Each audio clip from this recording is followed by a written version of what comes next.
Hi, I'm attorney Eric Lewis with Lewis Legal Services in Indianapolis.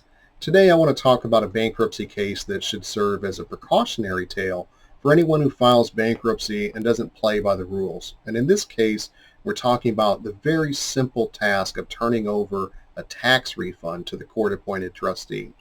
As you may already know, in bankruptcy there are certain exemptions that protect a certain amount of value in property, assets, or money from being taken.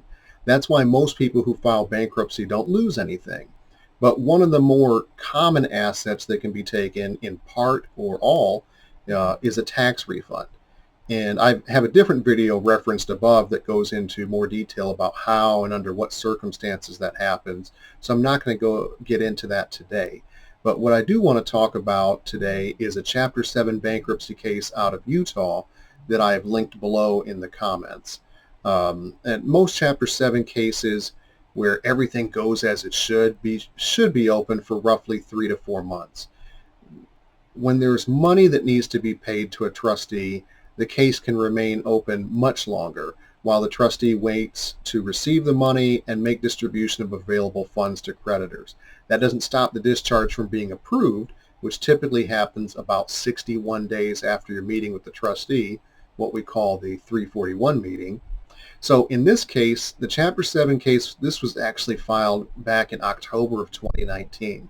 There were 21 creditors with a total debt of just under $100,000. The debtor's discharge of debts was approved by the judge in February of 2020, and all the debtor had to do was pay the trustee certain tax refunds that she had not yet received in the total amount of $1,325.42. So long story short, the debtor did not pay the money to the trustee.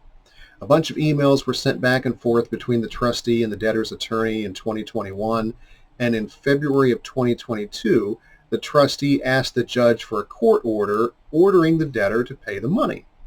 More back and forth emails were sent, and by September of 2022, the debtor and trustee came to an agreement to pay the money in installments. But as you might have guessed, the debtor did not follow through on this agreement either.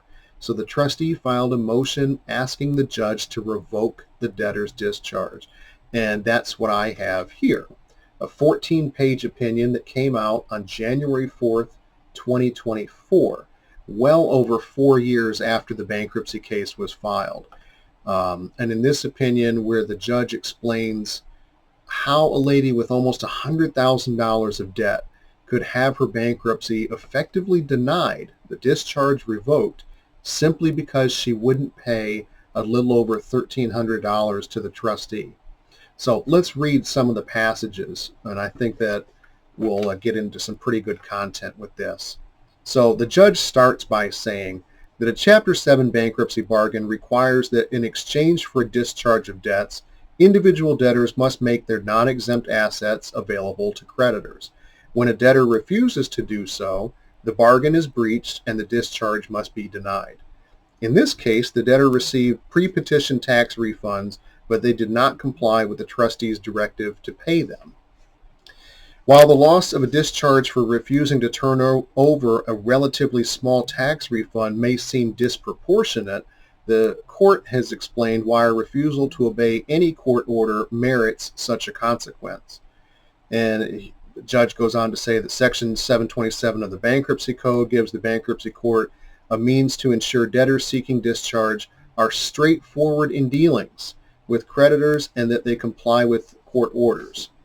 Then the judge goes on to say that the debtors voluntarily entered into the bankruptcy bargain for a fresh financial start through the automatic stay and forgiveness of $99,000 in debt in exchange for turning over their only non-exempt asset, $1,325.42 in tax refunds.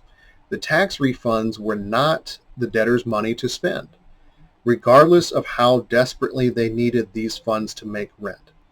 And that part is particularly poignant to me because we often do hear people say that they need the tax refund for some particular purpose, maybe because they got behind on rent or they're struggling with something. But that is the case when you're outside of bankruptcy, that's fine. But when you file bankruptcy, there are certain assets that no longer belong to you. So if you have a tax refund and it's not exempt to some part or the entirety of the refund, you're literally spending the court's money that was supposed to be directed to the bankruptcy estate, to the bankruptcy trustee, to be distributed for the benefit of your creditors. That's the exchange. That's the give and take in a Chapter 7 bankruptcy. And toward the end of the opinion, the judge says, while the tax refunds are arguably a trivial amount with negligible impact on the return to creditors, the court cannot find a de minimis exception to the debtor's duty, even under their very difficult financial circumstances, to turn over tax refunds that were property of the estate. So even though this $1,300 refund, when you split it up among all the creditors that she owed, almost $100,000, that's not putting a lot of money in anybody's pocket. But the fact that she didn't do it is what caused this result.